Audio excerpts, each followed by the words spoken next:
Welcome back again to my channel. So for today's video vlog guys is sponsored by Liksen. Thank you so much Liksen for sending this package to me. Ayan. So mag-unbox na naman tayo guys. So dyan lang kayo. Simulan na natin.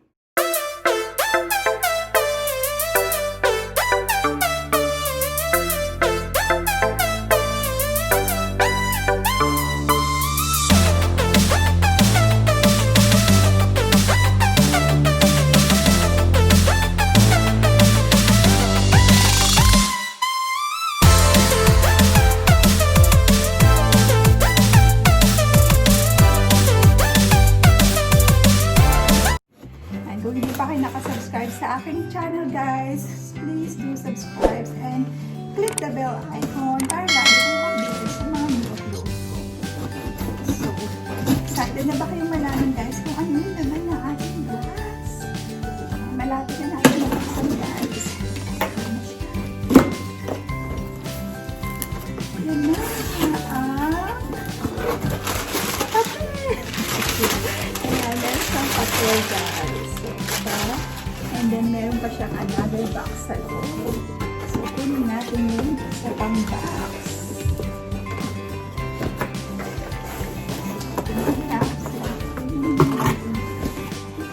Laki-laki na naman box ko. Kaya guys, open na natin.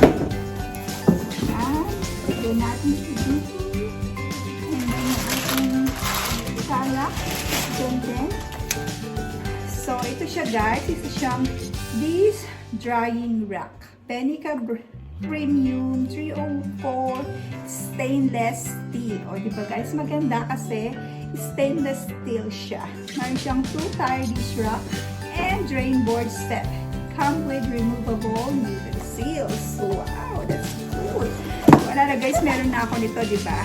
Nakapag-review na ako nito yung medyo malaking ano siya. So, tingnan natin ito kung anong size niya. So, ano rin siya? 2-tire din siya. Drying rack.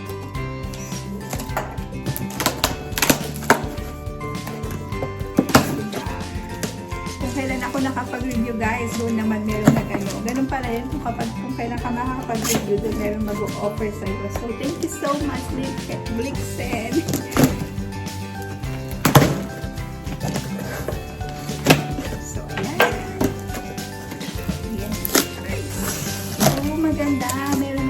Drying rack guys. So, ayan siya.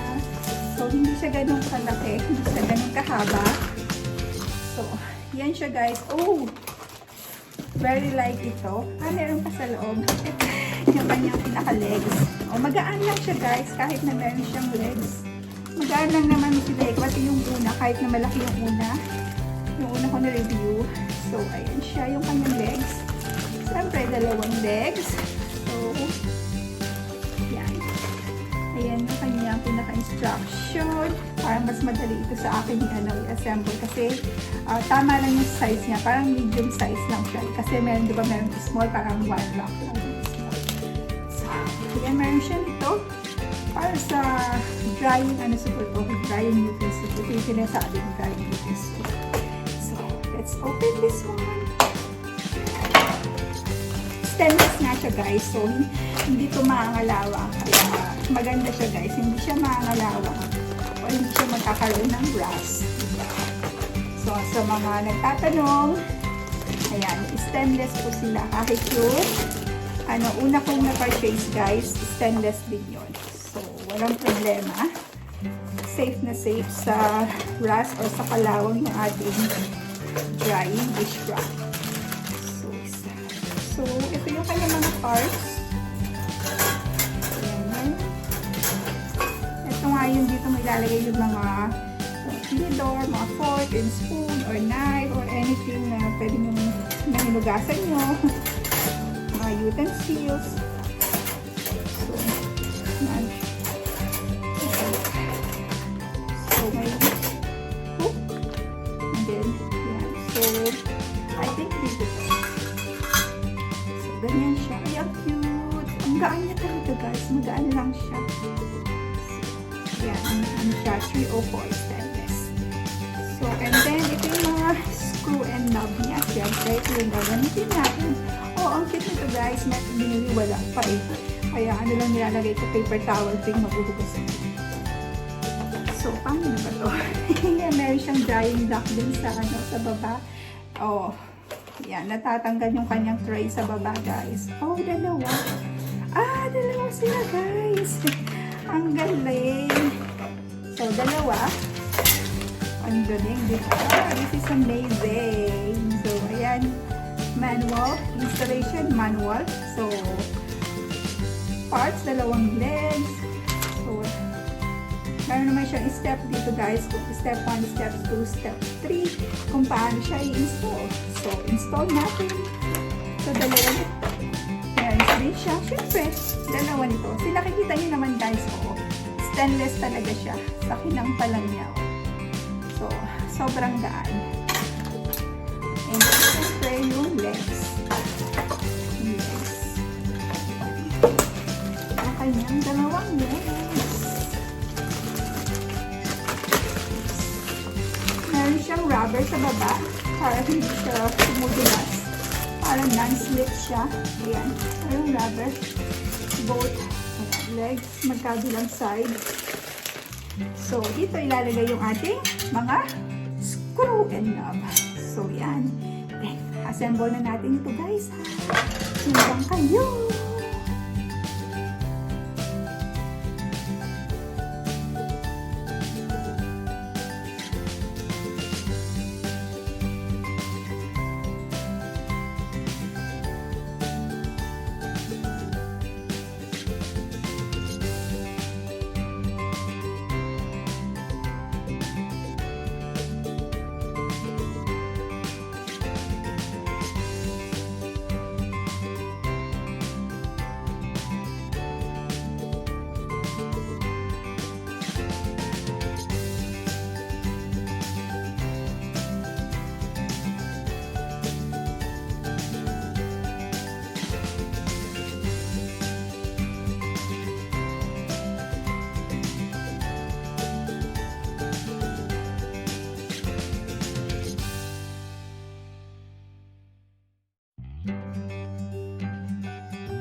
So, ayan ang ating, so meron pang isang screw. Hindi ko alam kung para sa extra siguro yun. So, ayan na siya guys. Yun na kami itsura. And then, syempre, lagyan natin yung kanyang mga